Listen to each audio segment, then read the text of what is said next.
विधानसभा क्षेत्र और शहर के आए हुए सम्मानीय नागरिक बंधु, आज पूरे प्रदेश के अंदर भारतीय जनता पार्टी की सरकार को उखाड़ने के लिए आमजन पूरी तरह से तैयार है और हम ये जावरा से विधानसभा में कांग्रेस के उम्मीदवार को विजय बनाकर मध्य प्रदेश में कांग्रेस के उम्मीदवार आदरणीय कमलनाथ जी को मुख्यमंत्री बनाकर भेजेंगे।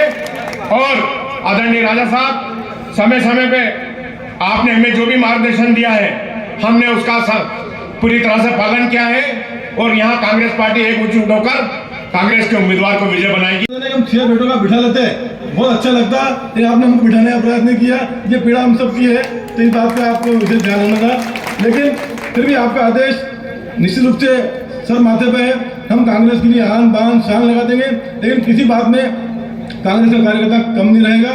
कोई भी कार्यकर्ता ये नहीं सुनेंगे आपको जाओ 5 साल के लिए सत्ता सौंपी थी, लेकिन ये भारतीय जनता पार्टी सत्ता के बिना नहीं रह सकती।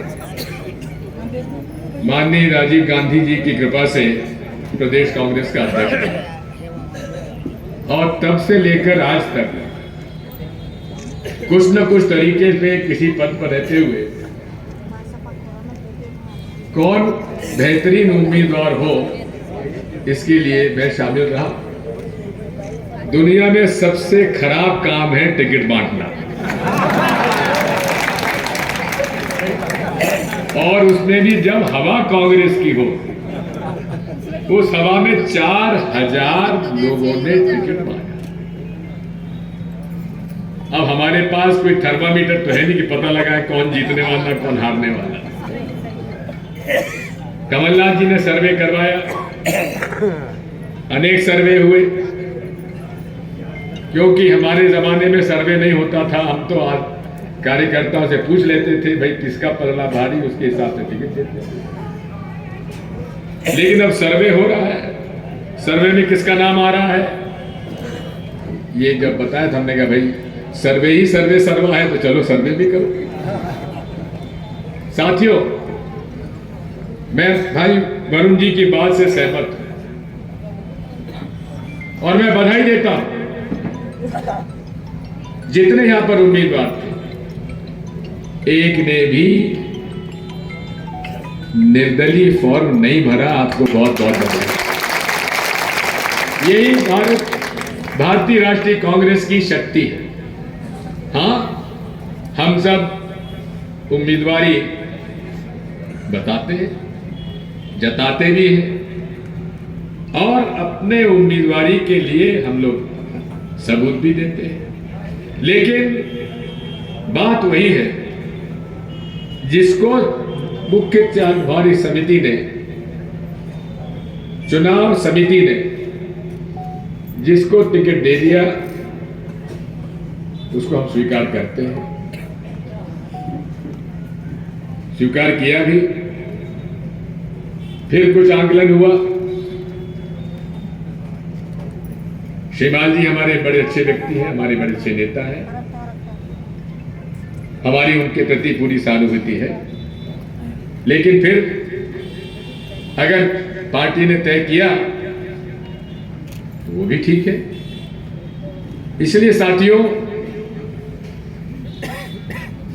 सर दिग्विजय सिंह जो है 1985 तक लेकर आज तक अपने कपड़े फड़वा रहा है।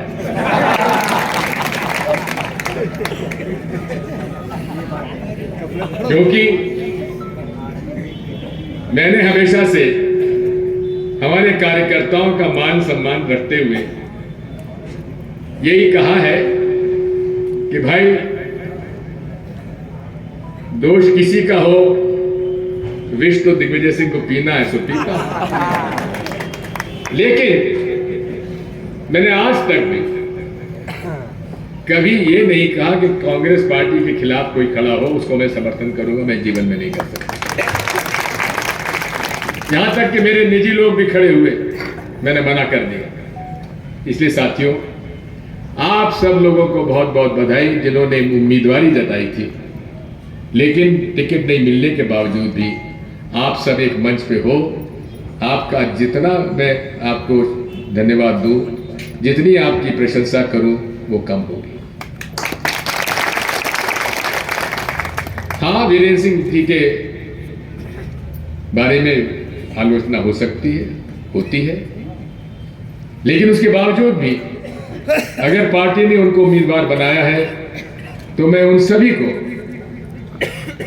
जिन्होंने कि उनको आज यहाँ आकर समर्थन दिया, स्वीकार किया है, उनको बहुत बहुत धन्यवाद दूंगा, बहुत बहुत बधाई।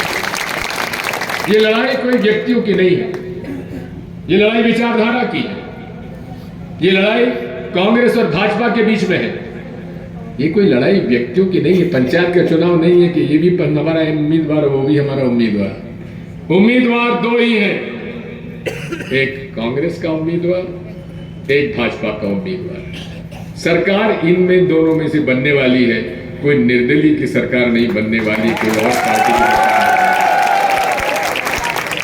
साथियों, तय कर लो किसकी सरकार बनना चाहती है, उम्मीदवार कोई भी हो। लेकिन एक बात जरूर मैं कहना चाहता हूं, अगर कांग्रेस पार्टी का उम्मीदवार जीतता है तो ये जीत हर कांग्रेस के कार्यकर्ता की होगी, हर कांग्रेस के नेता की होगी। और फिर ये नहीं होगा जीतने के बाद कि मेरा आदमी, ये तेरा आदमी, ये आपका आदमी नहीं है, ये सब लोग मिलकर रहोगे। अगर तेरा मेरा किया तो मैं सबसे पहले तुम्हारा विरोध करूंगा। मिलकर रहो, कांग्रेस जीतेगी, हम सब जीतेंगे। बेचारे जिताते तो कांग्रेस के कार्यकर्ता, पोलिंग बूथ पे लड़ाई ये लड़ते हैं। भाजपा के नेताओं के केस इन पर बनते हैं, जेल लिए जाते हैं। हमेशा याद रखो, लड़ाने वालों का कुछ नहीं बिगड़ता, लड़ने वालों का हमेशा बिगड़ता। मैं आपसे कहना चाहता हूं, ये शहर सबका है। हुसैन टेकरी ने आज जावरा का नाम पूरे देश में किया। ये हिंदू मुस्लिम एकता की बात है। जावरा नवाबी थी, लेकिन सब लोग मिलजुल के रहते थे। आज बड़ी बड़ी व्याख्या होती है सनातन धर्म के बारे में। मैं कहना चाहता हूं, जो नफरत फैलाता है वो सनातन धर्म का पालन नहीं करता है। मैं आपसे पूछना चाहता हूं, हमारे घर में धर्म का कोई आयोजन होता है तो शांति का पाठ होता है कि नहीं होता है? होता है। शांति नफरत से पैदा नहीं होती, प्रेम और सद्भाव से पैदा होती है। नारा क्या लगाते हो? धर्म की अधर्म का। भाई सब बोला करो ना। धर्म की अधर्म का, प्राणियों में और विश्व का, ये सनातन धर्म है मेरे भाई। ये नहीं होता कि मेरा कल्याण और बाकी का नाश हो, वो सनातन धर्म नहीं है। जो सनातन धर्म का डंडोरा पीटते हैं, ये वो सनातन धर्म का पालन नहीं करते। सर्वधर्म संभाव, यही हमारा सनातन धर्म है। और मैंने गीता भी पढ़ी है, कुरान भी पढ़ी है, बाइबल भी पढ़ी है, गुरु ग्रंथ साहब भी पढ़ी है। कोई धर्म जो है नफरत नहीं सिखाता। स्वामी विवेकानंद जी ने भी कहा है कि सभी धर्मों का एक मूल मंत्र है। जब उन्होंने शिकागो में अपना भाषण दिया था हमारे सनातन धर्म पर, वो आज भी याद किया जाता है विश्व में। स्वामी विवेकानंद जी का नाम और हमारे धर्म का जिस प्रकार से उन्होंने विवेचना की, वो अपने आप में आज भी पूरे विश्व में याद किया जाता है। उन्होंने क्या कहा था? उन्होंने कहा था हर धर्म का संदेश एक है और वो है इंसानियत, भाईचारा। और जो भाईचारा नहीं अपनाता वो धार्मिक व्यक्ति नहीं है, वो धर्म का उसके साथ लेना देना कुछ नहीं है। प्रेम, सद्भाव, सत्य, अहिंसा, यही सनातन धर्म है और यही महात्मा गांधी कहते कहते उनको किसने गोली मारी? नाथूराम गोडसे।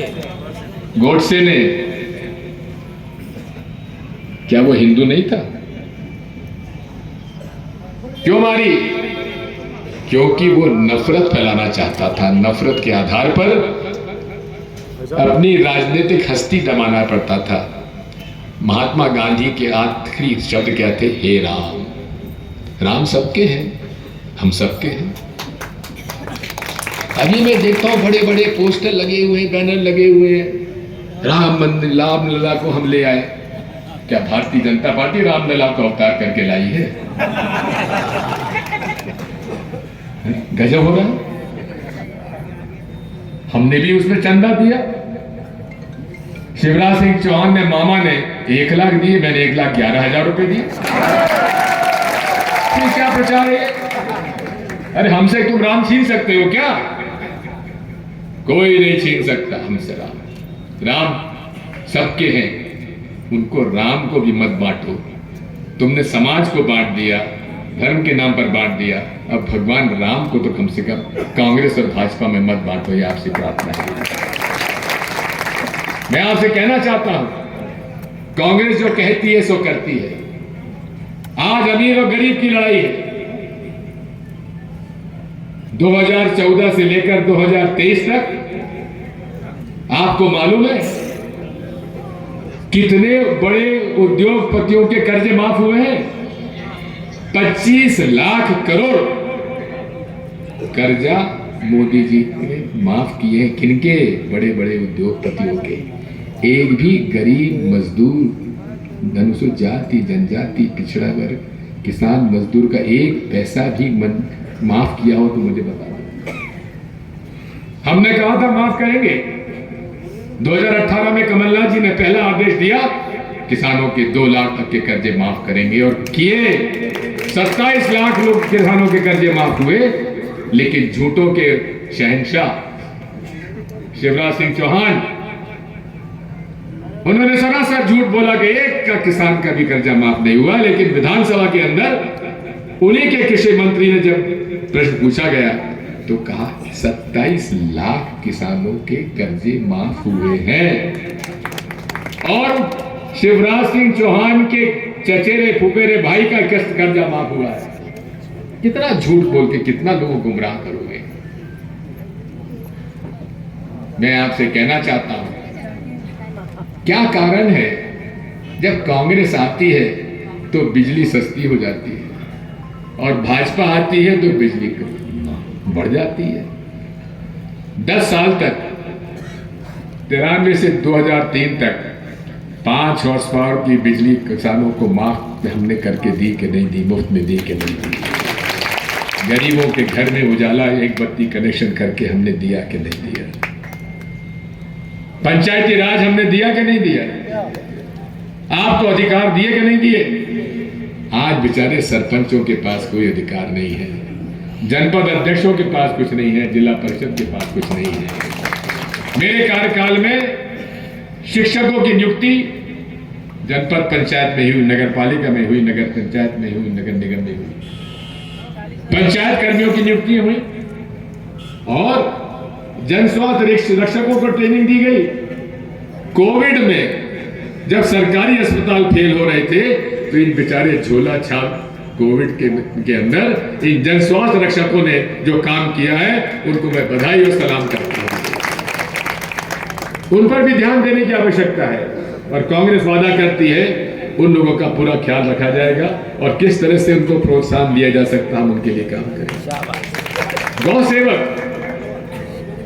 हमने लोगों को ट्रेनिंग दी, रोजगार उनको पा गया। आज भी कई जगह मैं जाता हूं, मुझसे आके कहते हैं, गांव वाले कहते हैं कि साहब आपका गौ सेवक जो है हमारे जो पशुओं की जो सेवा कर रहा है, आर्टिफिशियल इंसेमिनेशन में सरकारी आंकड़ों से बेहतर आंकड़े हमारे गौ सेवक वालों के हैं। बात वही है, हुनर सिखाओ लोगों को और हुनर सिखा के उनको रोजगार का अवसर दो। और मैं आपसे कहना चाहता हूं 20 साल के अंदर शिवराज सिंह चौहान ने जितना भ्रष्टाचार नियुक्तियों में किया है किसी और ने नहीं किया होगा। मैं आरोप लगाता हूं ट्रांसपोर्ट के कांस्टेबल, पुलिस के कांस्टेबल, मेडिकल और इंजीनियरिंग कॉलेज में भर्ती, हर भर्ती में पैसा लिया गया। गरीब के योग्य छात्र छात्रा, बच्चे बच्ची, उनको नौकरी नहीं मिली। नौकरी मिली तो उन बेईमानों को, जिनके नालायक बच्चों को भी नौकरी दे दी गई। एक भ्रष्टाचार हुआ है, इसलिए हम उनका विरोध करते हैं। आप लोगों से फीस वसूल करते हो, एग्जामिनेशन फीस सैकड़ों करोड़ की इकट्ठी करते हो, लेकिन नतीजा नहीं निकालते। चयन हो जाता है और चयन हो जाने के बाद पोस्टिंग ऑर्डर नहीं निकालते। ये क्या हो रहा है? इसलिए हम वादा करते हैं कि हम पूरे तरीके से, निष्पक्षता से, पारदर्शी तरीका से हम लोगों की भर्ती करेंगे। हमारे अनुसूचित जाति जनजाति के बच्चों का बैकलॉग नहीं भरा गया। हमने अनुसूचित जाति जनजाति के लोगों को पट्टे दिए, आवासीय पट्टे दिए। आज उनके पट्टे कई लोगों ने छीन लिए और हर तरह से लोगों को परेशान किया। एक बहुत बड़ा, तो मुझे बता रहे थे, अब भाई पांडे जी के बच्चे, लक्ष्मीनारायण जी पांडे हमारे अच्छे मित्र थे, उनके बेटे की कितनी चलती नहीं चलती मुझे नहीं मालूम, कि थानेदार को सिफारिश करते हैं तो रेट और बढ़ा देता है थानेदार। ये उनकी जो दुर्गति हो रही है, मैं उसके लिए कुछ नहीं कहना चाहता, लेकिन एक बात मैं कहना चाहता हूं कि हमारे कार्यकाल में पंचायत के अंदर आपके नामांतरण, बंटवारे, अविवादग्रस्त पंचायतों में निपटते थे कि नहीं निपटते थे? और आज मुझे बताया जा रहा कि अगर पटवारी 5,000 मांगता है और उनकी शिकायत अगर विधायक जी से कर दी तो 5 के वो 50,000 वसूल करता है। ये क्या हो रहा है? लूट मची हुई है, और लूट मची हुई है इस तरह से कि बस पूछो मत।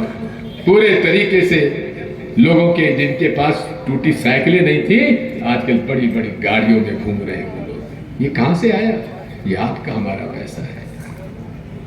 रेत का अवैध खनन चल रहा है, अवैध